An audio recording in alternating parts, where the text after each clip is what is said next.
Buenas, buenas, soy el doctor Ariel Chávez, médico veterinario, y te doy la bienvenida al podcast Cerebro No Convencional, un espacio donde exploraremos temas de neurología, conceptos de salud, casos clínicos, medicina preventiva, trending topic en temas de animales a nivel nacional y cualquier tema que sea necesario conversar. Así que invitado estás para acompañarme en este viaje en relación a los animales. Para ser muy sincero con ustedes, estoy grabando esto dentro de un auto, evitando la mayor cantidad de ruidos porque es un domingo y hay perros ladrando, hay personas paseando, escuchando música, así que estoy tratando de hacer lo mejor para que se escuche lo mejor posible. Así que mis disculpas si se escucha un poco mal. Lo primero que quería contar es una historia que entrelaza lo que es la medicina humana con la medicina veterinaria, para que veamos que desde un inicio estas dos medicinas realmente siempre fueron una. Por eso uno habla del concepto de una salud. Les cuento, en la antigua Grecia, hace muchos años, una persona fue a ver a su amigo. Este amigo estaba enfermo hace mucho tiempo. De hecho, usaba bastón para caminar por la enfermedad que le aquejaba. Entonces, esta persona va, entra a la casa, se sienta cerca de su amigo apenas podía conversar y estaba al lado su bastón. Este caballero se llama Esculapio. Y el amigo que estaba acostado con ese nombre, de pronto le pide a su mejor amigo que le traiga un poco de agua. Bueno, este caballero va, trae un poco de agua y cuando vuelve a ver a su amigo que estaba postrado, ve que de la nada aparece una serpiente que se arrastraba y se estaba subiendo a la cama de su amigo postrado. Entonces, este caballero toma el bastón y golpea a la serpiente. Le golpea la cabeza y la deja malherida. De pronto, aparece una segunda serpiente. Y esta segunda serpiente llevaba consigo en la boca una hoja. Se acerca a la otra serpiente, esta serpiente nueva, se acerca, le entrega esa hoja a su serpiente amiga y esta serpiente, al recibir esta hoja, se la come y de pronto se reincorpora y se siente mejor y se van las dos juntas hacia afuera. Entonces, esta persona vio esto, quedó sorprendido. Dijo, ¿y qué tal si voy al patio? Porque yo sé que en el patio, sé que está ese árbol y el árbol que libera esas hojas. ¿Qué tal si tomo esa hoja y se la entrego a mi amigo que está enfermo? Fue al patio, encontró la hoja, la misma hoja que usó la serpiente para ayudar a la serpiente herida, y este tipo toma la hoja y se la entrega en un brebaje a su mejor amigo. Este amigo se lo toma, que estaba postrado, y se empieza a recuperar y se empieza a sanar y al poco tiempo logra estar de nuevo de pie.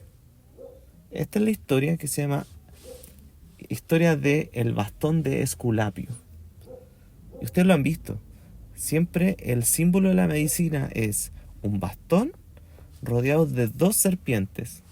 Tú ves vas a un CESFAM, vas a una clínica, vas a un centro médico, vas a ver este símbolo donde se ve el bastón con dos serpientes, simbolizando esta historia, porque ese es el inicio de lo que es la medicina. Por eso yo digo, se entrelaza la medicina veterinaria inmediatamente con la medicina humana, porque esta persona vio a través de lo que hacían los animales, cómo se sanaban entre ellos. Entonces dijo, de esa forma también podemos sanar a las personas. Ese es el bastón de Esculapio. Y esa es la historia que quería comenzar contando en este podcast para que iniciemos nuestra aventura en lo que es medicina y medicina veterinaria y diferentes cosas que vamos a ir hablando. Siguiendo con el podcast, quería hablar sobre el término veterinaria. Tiene su origen en el latín. Proviene de la palabra veterinarius, que se refería a alguien que se encargaba de los animales de carga o de trabajo, especialmente caballos y ganado. Veterinarie en latín se designaba a las bestias de carga o animales de trabajo, y el sufijo arius indicaba relación con algo, por lo que veterinarius era quien cuidaba a esos animales. En la antigua Roma, los veterinarios o cuidadores de animales de carga desempeñaban una función importante, ya que los animales eran esenciales para la agricultura, el transporte, las actividades militares, que en esa época eran tremendamente importantes. A medida que la práctica se formalizó con el tiempo, el término veterinarius se consolidó como un título para quienes se especializaban en el cuidado de los animales. En la medida de que la medicina veterinaria siguió evolucionando y encontró su origen en la necesidad de cuidar y tratar a los animales, principalmente aquellos que eran vitales para la vida cotidiana y la economía de las sociedades antiguas, y aunque sus inicios estaban principalmente dirigidos a animales de trabajo, hoy abarca la medicina veterinaria todas las especies, desde los animales domésticos hasta los animales exóticos o no convencionales. Otro tema que quería conversar es algo que se conoce como el principio de parsimonia. No sé si alguna vez lo has escuchado, pero es bien común. Y al menos me lo pasaron a mí en algún ramo de la universidad. Bueno, este principio, también conocido como navaja de Occam, establece que la explicación más sencilla y con menos supuestos es generalmente la más probable o adecuada. En lugar de complicar el análisis con múltiples hipótesis, prediagnósticos, este principio favorece la opción más simple que puede explicar los hechos o los datos. Por ejemplo, estamos pensando si hay un perro que presenta letargo, fiebre y tos, en lugar de buscar 3 diferentes enfermedades que expliquen de manera diferente cada uno de estos signos clínicos, el principio de parsimonia dice: vamos a pensar en una solución que explique las 3 fácil y que es la más general que ocurra en estos casos, que los englobe. Entonces uno podría pensar inmediatamente, esto podría ser una traqueobronquitis, causado generalmente por adenovirus, bordetella bronquiséptica o parainfluenza. Y uno piensa eso, listo, se queda con eso y hace el tratamiento. Lo que no significa que sí podría ser otra enfermedad, que no es de las más comunes, pero uno siempre tiene que optar por esa enfermedad, la más simple. Esto yo lo veo mucho, a mí me gusta mucho la serie Doctor House. El Doctor House siempre parte con el principio de parsimonia. De hecho, el primer capítulo, el piloto, creo que trata de eso. Donde él dice, ok, tiene esto, esto y esto, el diagnóstico es tal, punto. Y parte haciendo el tratamiento para ese prediagnóstico o diagnóstico. Si no funciona, uno dice, si no funcionó, voy a la segunda parte. La segunda parte es quizás pedir más exámenes, más análisis y buscar una solución o un diagnóstico que ya no sea el más común. Pero diría yo en el 80-90% de las veces funciona el tratamiento más sencillo, suponiendo que es la enfermedad más lógica al respecto. Esto es muy interesante porque generalmente, ¿qué pasa? Si en verdad era una enfermedad rara, era una enfermedad compleja, en lo común es la gente dice, no sabe el doctor, se equivocó, no tiene idea, voy a pedir una segunda opinión. El siguiente colega dice, ok, pero esto es muy fácil. Como no funcionó el primer tratamiento, lo más probable es que sea tal enfermedad. Y el segundo colega queda como enaltecido por el dueño, porque dice, miren, él sabía y el otro no sabía.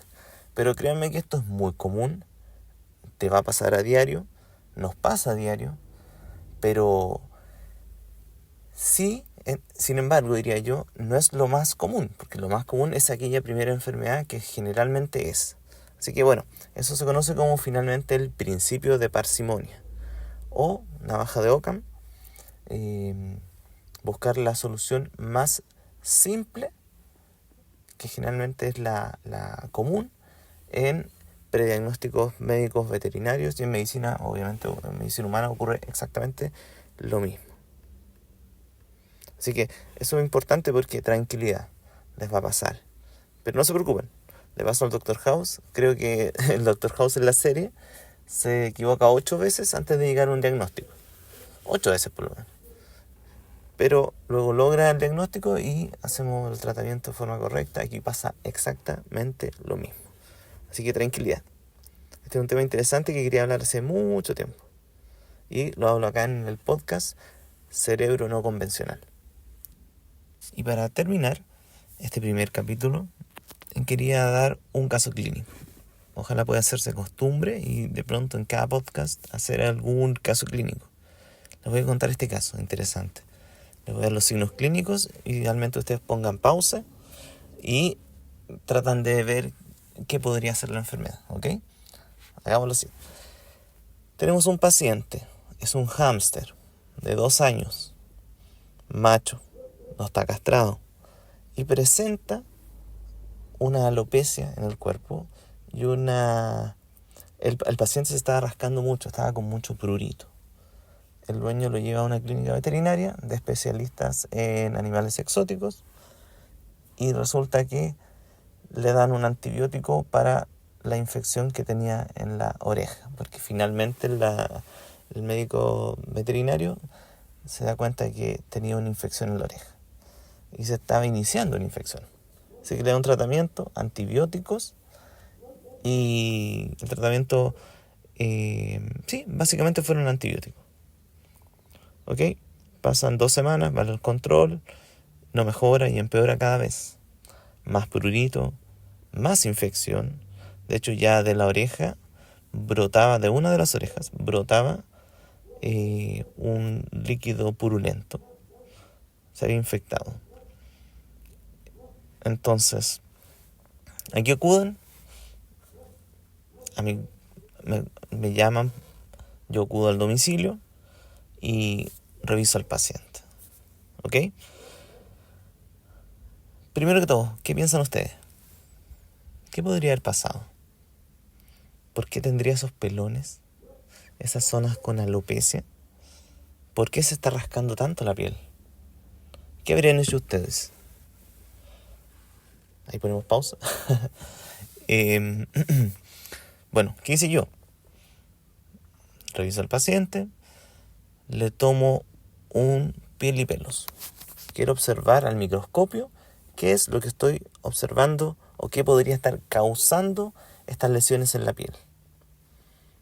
Entonces me doy cuenta de que efectivamente había un ácaro. Un ácaro que estaba causando la picazón, el prurito en este paciente. El prurito fue tal que el paciente se rascaba muchas partes del cuerpo, pero principalmente la oreja. Si mal no recuerdo, era la oreja izquierda. Se rascó tanto que se hizo daño, se generó una infección y se generó se produjo mucho pus, una secreción purulenta. Ahora, es complejo poder hacer una revisión de una oreja en un hámster. Un otoscopio no cabe por ahí. Entonces lo que hice fue tomar un cultivo y antibiograma. ¿Ok? 7 días después resultó lo siguiente. Staphylococcus aureus era lo que presentaba en el pabellón auricular, pero también había otra más, que se conoce como Enterococcus faecalis. El problema que primero se cultiva esto, ¿cierto? Y se deja también con antibióticos para ver qué antibiótico es más eficaz para eliminar, digamos, esta bacteria. Eso se hace en una placa de gel agar, y se deja el cultivo para que crezcan las bacterias y se colocan pequeñas dosis, digamos, de antibióticos de diferentes tipos. Y en la medida que la bacteria va creciendo, cuando se encuentra con una zona donde hay un halo, que es como una zona donde está este antibiótico, la bacteria, si es resistente, va a crecer, y si no es resistente a este antibiótico o se afecta por Entonces, el halo es mucho más grande alrededor de donde tú pones el antibiótico. No sé si se entiende. La cosa es que este par de bacterias eran resistentes a clindamicina, ciprofloxacino, penicilina, sulfacontrimetropina, eritromicina, tetraciclina, oxalacina y cefazolina. Todo eso era resistente. Ese cultivo y antibiograma me muestra que el antibiograma, esos antibióticos, esas bacterias son resistentes a eso. Sin embargo, había un resultado de intermedio, o sea, que la bacteria pudo crecer pero no tanto, y era para cloranfenicol. Sin embargo, era sensible para solamente un antibiótico, que era la gentamicina. La gentamicina, yo no puedo dejarle vía oral gentamicina porque no tiene buena absorción a nivel gastrointestinal, pero sí existe una gentamicina tópica que va a nivel ótica. Entonces pensé, voy a dejar antibióticos, voy a dejar gentamicina específicamente, tópica en este caso, que sería para la aplicación dentro del oído. Así que dije, bien, ya tengo 7 días después el cultivo de antibiograma, sé para lo que es sensible esta bacteria, y el resultado del piel y pelos me demostró que era un ácaro. Específicamente, ¿qué ácaro era? Fue positivo a Notoedres muris, que es un ácaro que excava, que hace túneles, que pica mucho. Y eso generó todo este prurito que presentaba el paciente. Así que, claro, lo que se debió haber hecho en primera instancia es tratar los ácaros con una pipeta, puede ser selamectina tópica, y con eso se acaba el problema. Como yo sospeché en esa primera visita, antes del cultivo, antes de todo, sospeché que podría ser ácaro, dije, le voy a poner al tiro una pipeta. Le puse selamectina, esperando que para el control ya viéramos resultados. Al control, ya creo que fue 8 días después, ¿qué observé? Mejoras en el pelaje en el paciente, mejoró mucho. Esa dermatitis que tenía, además de las alopecias, disminuyeron. Se dejó de rascar. A los 2 días la dueña me dice que se dejó de rascar. Bien, dije yo, estamos bien. Pero cuando lo sacamos de la casita, nos dimos cuenta que el hámster estaba ahora con un torneo hacia el lado izquierdo, y que donde tenía la secreción en la orejita izquierda, que era hacia el mismo lado de la lesión donde tenía el torneo es un movimiento en círculos, como que va girando siempre. El hámster estaba con ese signo neurológico. La oreja, que ya estaba inflamada con secreción, ya ahora estaba llena de pus. Así que inflamadísima. De hecho, no había por dónde ingresar un tratamiento tópico con gentamicina. El paciente bajó de peso, estaba en una condición corporal 1 de 5, uno lo clasifica así. 1 es lo más flaco, 5 lo más guatoncito.